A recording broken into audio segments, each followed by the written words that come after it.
اللہ کے گھر میں اللہ کا قرآن ہم اپنے گھروں میں نہیں پڑھتے ہیں، اللہ کے قرآن کی تلاوت ہم اپنے گھروں میں نہیں کرتے ہیں، پھر ان گھروں میں کیسے خیر و برکت نازل ہو سکتی ہے؟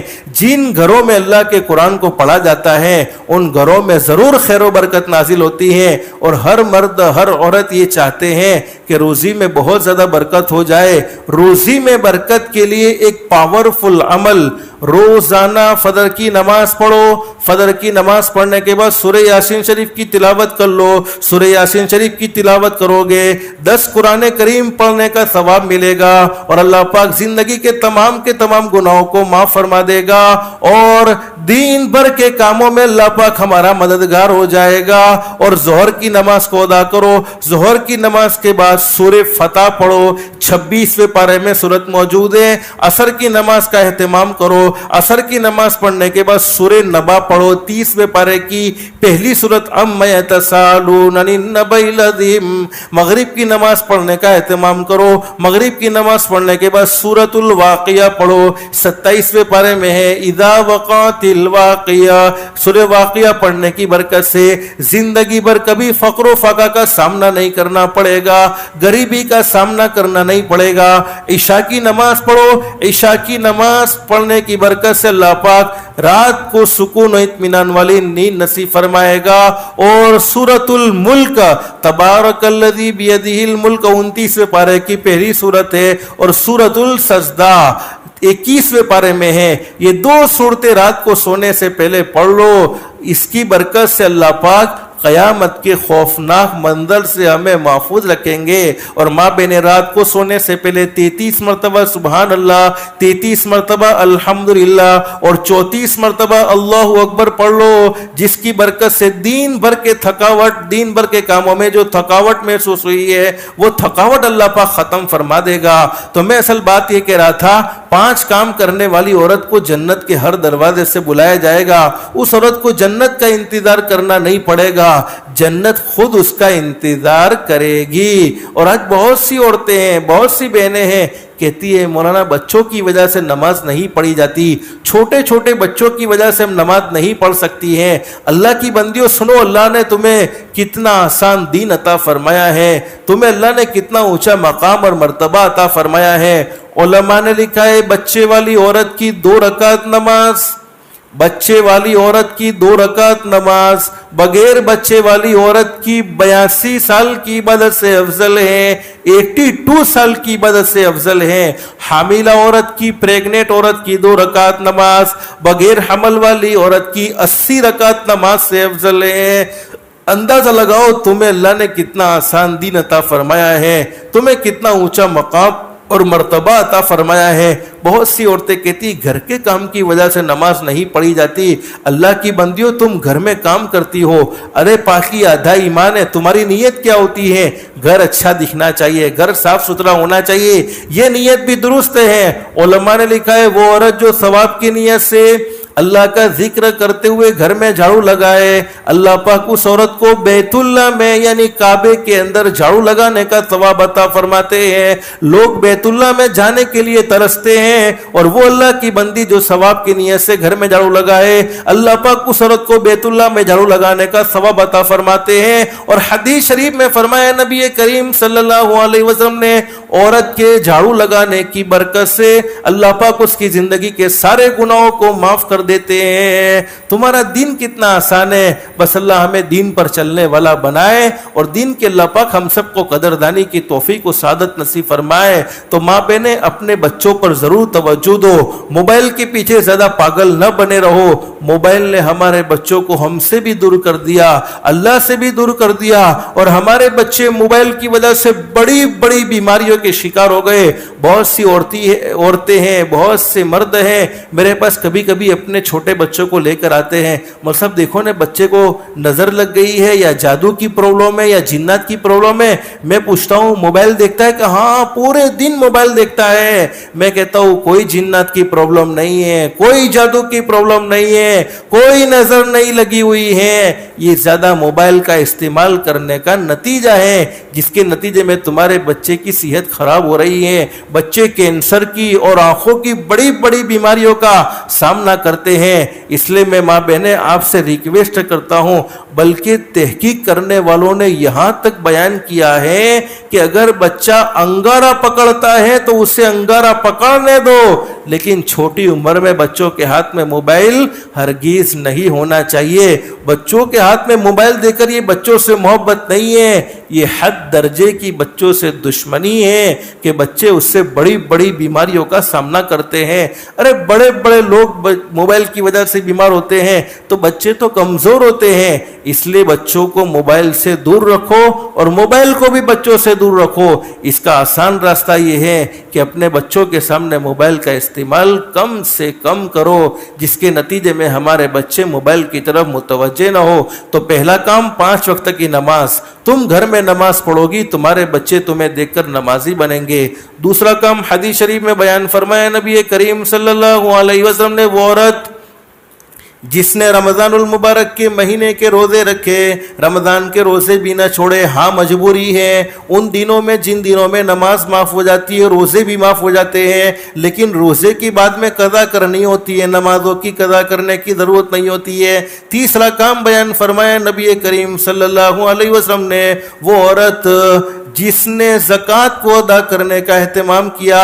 اب زکوٰۃ کی مکمل تفصیل تو آپ علماء سے پوچھ کر زکوٰۃ کو ہمیشہ ادا کرنے کا اہتمام کرو۔ اللہ نے سونے چاندی کے داگینے تمہیں دیے ہیں، مالی حیثیت سے تمہیں مضبوط بنایا ہے، تو شریعت میں زکوٰۃ کا حکم ہے، ضرور اسے ادا کرنا چاہیے۔ لیکن اگر زکوٰۃ ذمہ ضروری نہیں ہے، حدیث شریف میں موجود ہے، ایک مرتبہ حضرت نبی کریم صلی اللہ علیہ وسلم تشریف فرمائے، ایک صحابی اللہ کے نبی کے پاس آ گئے اور اللہ کے نبی سے آ کر کہہ دیا، اللہ کے نبی مجھے موت سے بہت ڈر لگتا ہے، موت سے میں بہت ڈرتا ہوں۔ ہمارے نبی حضرت محمد رسول اللہ صلی اللہ علیہ وسلم نے ارشاد فرمایا، اللہ کے بندے، اللہ نے تمہیں مالدار بنایا ہے۔ صحابی نے کہا، ہاں اللہ کے نبی، اللہ کا احسان ہے، اللہ کا فضل ہے، اللہ کا کرم ہے، اللہ نے مالدار بنایا ہے۔ حدیث شریف میں موجود ہے، حضرت نبی کریم صلی اللہ علیہ وسلم نے صحابی سے فرمایا، اس مال کو اللہ کی راہ میں خرچ کرتے رہو، اللہ کی راہ میں خرچ کرنے کی برکت سے اللہ پاک موت کا ڈر تمہارے دل سے بالکل ختم کر دے گا، بالکل نکال دے گا۔ حدیث شریف میں فرمایا نبی کریم صلی اللہ علیہ وسلم نے، جو لوگ اپنی حیثیت کے موافق، فرمایا نبی کریم صلی اللہ علیہ وسلم نے، حدیث شریف میں حضرت اقدس نبی کریم صلی اللہ علیہ وسلم کا ارشاد علی موجود ہے، فرمایا میرا وہ امتی جو اپنی حیثیت کے مطابق دین میں صدقہ کرے یا رات میں صدقہ کرے، اللہ پاک اسے 3 خطرناک تکلیفوں سے محفوظ رکھتے ہیں۔ نمبر 1، زہریلے جانور کے نقصان سے اسے بچا لیتے ہیں۔ نمبر 2، اچانک کی موت سے اس کی حفاظت فرما لیتے ہیں۔ اور نمبر 3، حادثے والی موت سے، یعنی چھت یا دیوار کے نیچے دب کر مرنے سے اسے محفوظ رکھتے ہیں۔ تو زکوٰۃ ذمہ ضروری نہیں ہے تو صدقہ ادا کرنے کا اہتمام ضرور کرنا چاہیے۔ صدقے سے اللہ پاک بڑی بڑی بیماریاں، بڑی بڑی پریشانیاں دور کر دیتے ہیں۔ اور چوتھا کام بیان فرمایا نبی کریم صلی اللہ علیہ وسلم نے، وہ عورت جس نے اپنی عزت کی حفاظت کی، یعنی اپنے آپ کو پردے میں رکھا۔ ماں بہنوں، اسلام میں تم بڑی قیمتی ہو، تمہاری ایک شان ہے، تمہارا ایک مقام ہے، تمہارا ایک مرتبہ ہے۔ حضرت نبی کریم صلی اللہ علیہ وسلم کے دنیا میں آنے سے پہلے عورت کا کوئی مقام نہیں تھا، کوئی ویلیو نہیں تھا۔ جن کے گھروں میں بیٹیاں پیدا ہوتی تھی وہ بیٹیوں کو زمین میں زندہ دفن کر دیتے تھے، لیکن ہمارے آقا حضرت محمد رسول اللہ صلی اللہ علیہ وسلم نے آ کر کیا مقام دیا، کیا مرتبہ دیا۔ فرمایا نبی کریم صلی اللہ علیہ وسلم نے، عورت تیری ماں ہے تو اس کے قدموں کے نیچے جنت ہے، تیری بیوی ہے تو اس کا خرچہ تیرے ذمہ لازم ہے، تیری بہن ہے تو یہ تیری عزت ہے، تیری بیٹی ہے تو یہ تیری عزت ہے۔ حضرت نبی کریم صلی اللہ علیہ وسلم نے عورتوں کو بڑا مقام دیا، بڑا مرتبہ دیا ہے۔ بلکہ ماپے نے، آج ہمارا سماج ہے، آج ہماری سوسائٹی ہے، آج ہمارا معاشرہ ہے، بیٹے کے پیدا ہونے پر بڑے خوش ہوتے ہیں، بیٹی کے پیدا ہونے پر بڑے رنجیدہ ہوتے ہیں۔ حالانکہ کہ بیٹا اور بیٹی اللہ کی طرف سے ہیں. بیٹا بیٹی کا ہونا مرد عورت کے ہاتھ میں نہیں ہے. اللہ قرآن کریم میں فرماتے یَهَبُ لِمَن يَشَاءُ إِنَاثًا وَيَهَبُ لِمَن يَشَاءُ الذُّكُورَ أَوْ يُزَوِّجُهُمْ ذُكْرَانًا وَإِنَاثًا وَيَجْعَلُ مَن يَشَاءُ عَقِيمًا. اللہ فرماتے جسے میں چاہتا ہوں بیٹیاں ہی بیٹیاں دیتا ہوں, جسے میں چاہتا ہوں بیٹے ہی بیٹے دیتا ہوں, جسے چاہتا ہوں بیٹیاں بھی دیتا ہوں بیٹے بھی دیتا ہوں, اور جسے چاہتا ہوں کچھ بھی نہیں دیتا ہوں. بیٹا اور بیٹی اللہ کی طرف سے ہیں. حدیث شریف میں موجود ہے, فرمایا نبی کریم صلی اللہ علیہ وسلم نے جس کے گھر میں بیٹی پیدا ہو جائے, شرط یہ ہے کہ بیٹی کے پیدا ہونے پر شوہر بھی خوش ہیں, بیوی بھی خوش ہیں. ایک فرشتہ آتا ہے اور اس جننے والی ماں کو ڈھانپ لیتا ہے اپنے پروں سے اور کہتا ہے تو بھی کمزور, جس کو تو نے جنا ہے وہ بھی کمزور, جو تم دونوں کے ساتھ اچھا سلوک کرے گا, جو تم دونوں کے ساتھ بھلائی کا معاملہ کرے گا, جو تم دونوں پر خرچ کرے گا, اللہ پاک اس کا ساتھی ہو جائے گا. اللہ نے بیٹیوں کو بڑا مقام اور مرتبہ دیا ہے. بیٹے اور بیٹی میں بڑا فرق ہے. جب بیٹا دنیا میں آتا ہے اللہ رب العالمین فرماتے جا تو دنیا میں اپنے باپ کی مدد کرنا, لیکن جب بیٹی دنیا میں آتی ہے اللہ پاک کہتے جا تو دنیا میں خود تیرے باپ کی مدد کروں گا. لیکن ماں بہنیں اصل میں آپ کو بتلانا یہ چاہتا ہوں تم بڑی قیمتی ہو, تمہیں اسلام نے شان عطا فرمائی ہے, مقام عطا فرمایا ہے.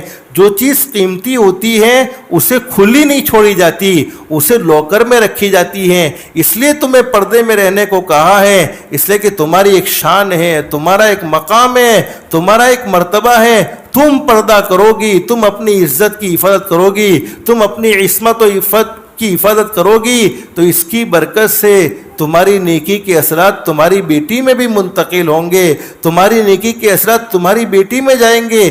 تم نیک ہوگی تو تمہاری بیٹیاں بھی نیک ہوگی. اور ہر ماں باپ اپنی بیٹیوں کو اچھا دیکھنا چاہتے ہیں, اپنی بیٹیوں کا فیوچر اچھا چاہتے ہیں. تو ماں باپ کے لیے ضروری ہے کہ بیٹیوں کی اچھی سے اچھی تربیت ہونی چاہیے. بیٹیوں کا پورا خیال اس معاملے میں ہونا چاہیے کہ میری بیٹی شریعت کے خلاف کوئی کام تو نہیں کرتی ہے, میری بیٹی اللہ کو ناراض کرنے والا کوئی کام تو نہیں کرتی ہے. تو چوتھا کام بیان فرمایا حضرت نبی کریم صلی اللہ علیہ وسلم نے, وہ عورت جس نے اپنی ذات کو پردے میں رکھا.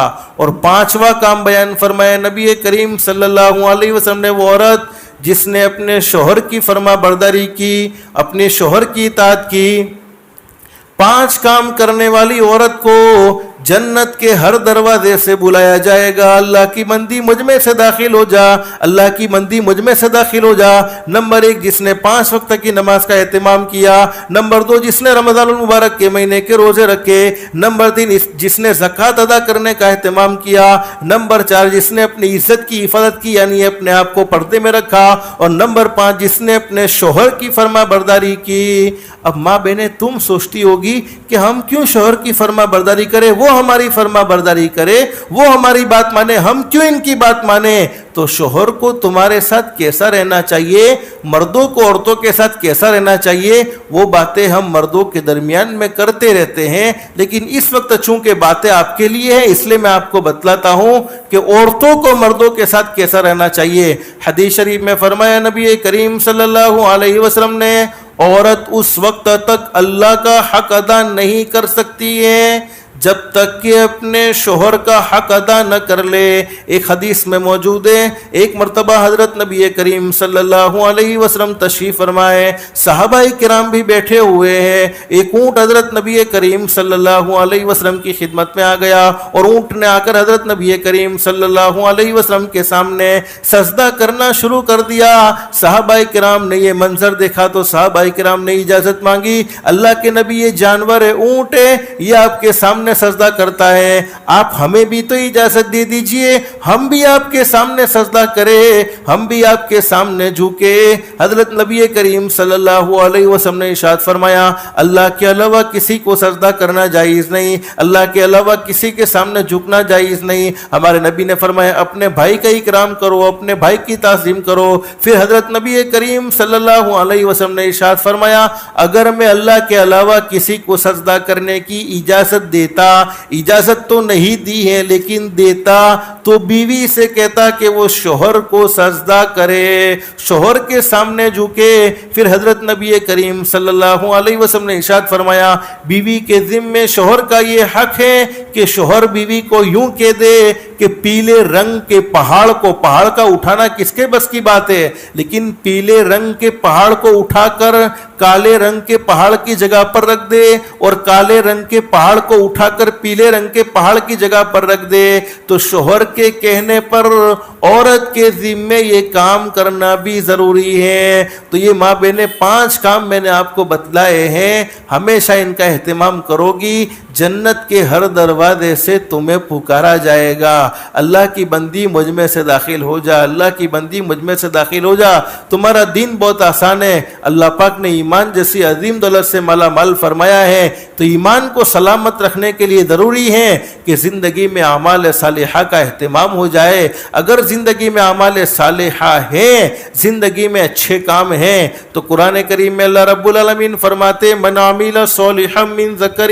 او انثی، مرد ہو یا عورت، جس نے اپنی زندگی میں عمل صالح کیے، اچھے کام کیے، شرط یہ ہے کہ ایمان والا مرد ہونا چاہیے، ایمان والی عورت ہونی چاہیے۔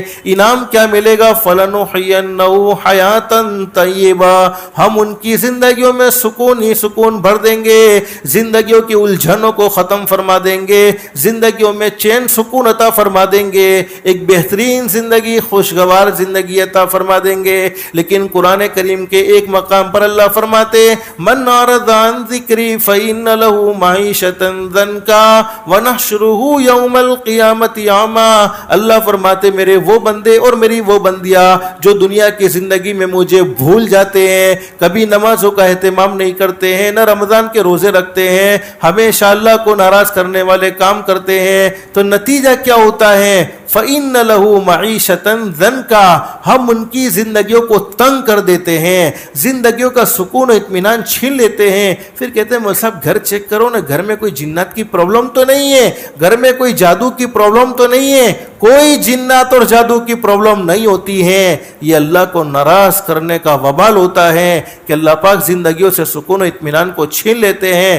اللہ کو ناراض کر کے اگر کوئی مصیبت آئے تو اس مصیبت کو دنیا کا کوئی تعویذ والا باپو ختم نہیں کر سکتا ہے۔ اس لیے ماں بہنیں ہمیشہ اللہ کو راضی کرنے کا اہتمام کرو۔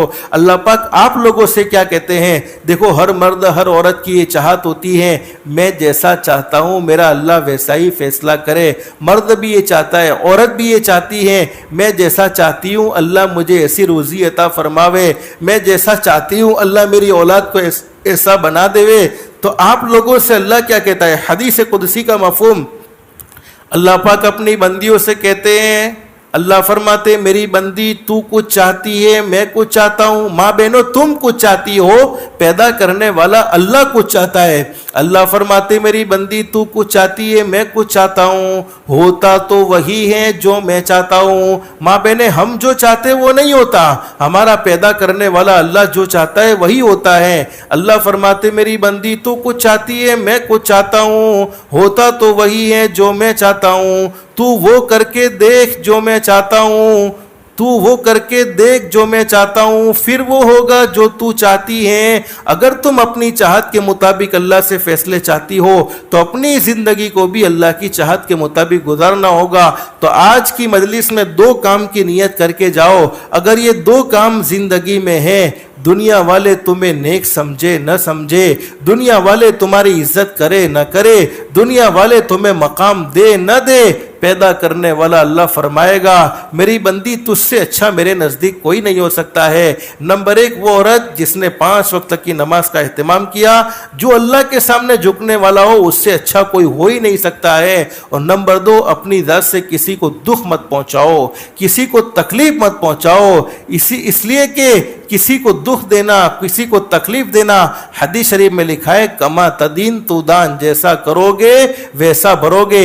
حدیث شریف میں فرمایا نبی کریم صلی اللہ علیہ وسلم نے اللہ رب العالمین بڑے کریم ہے، بڑے رحیم ہے، پوری زندگی گناہوں میں گزر جائے، پوری زندگی نافرمانی میں گزر جائے، صرف ایک مرتبہ سچے دل سے کہہ دیا جائے استغفر اللہ، ماں بہنیں دل میں کہہ دو استغفر اللہ، جس کے معنی یہ ہے مرد ہے تو فرمایا معنی یہ ہے اے اللہ میں تجھ سے معافی مانگتا ہوں، عورت ہے تو اے اللہ میں تجھ سے معافی مانگتی ہوں۔ حدیث شریف میں لکھا ہے کہ اللہ رب العالمین آسمان پر فرماتے ہیں میری بندی تو نے مجھ سے معافی مانگی ہے، میں نے تجھے معاف کر دیا ہے۔ جب ہم دنیا والوں سے کبھی کبھی معافی مانگتے ہیں، دنیا والوں کی بھول کرتے ہیں، دنیا والوں کی مسٹیک کرتے ہیں اور معافی مانگتے ہیں، تو کبھی کبھی تانا بھی دے دیتے ہیں کہ تمہیں معاف کرنے جیسا تھا تو نہیں، لیکن تم معافی مانگنے آئے ہو تو تمہیں معاف کر دیتے ہیں۔ لیکن پیدا کرنے والا اللہ فرمایا التائب من الذنب کمن لا ذنب له، اللہ پاک فرماتے میرے بندے اور میری بندی تو نے مجھ سے معافی مانگی، میں نے تجھے ایسا معاف کر دیا ہے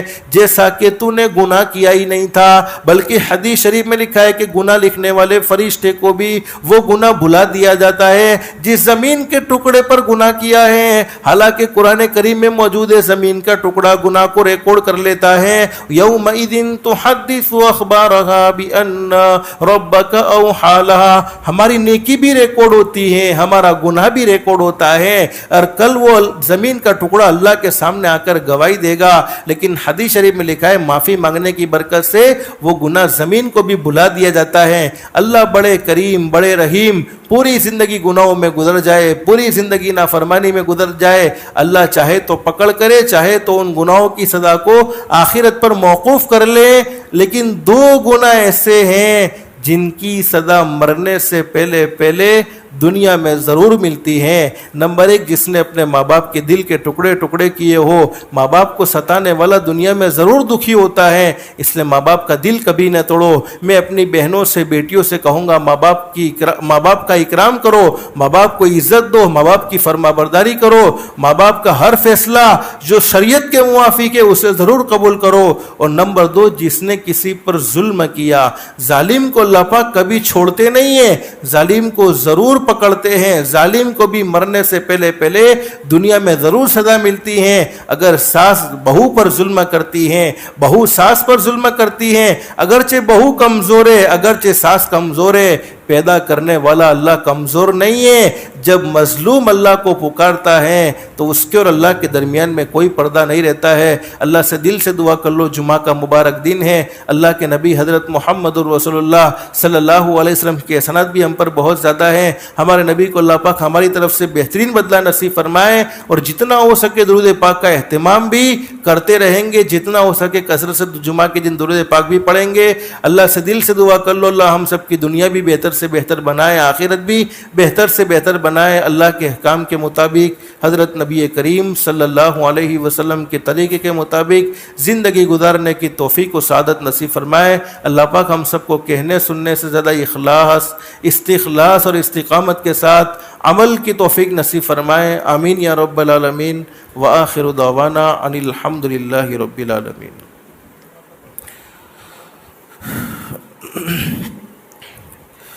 اللہم لک الحمد کما انت اہلو فصلی وسلم علی سیدنا محمد کما انت اہلو وفل بنا ما انت اہلو فإنک اہل التقوی و اہل المغفرہ۔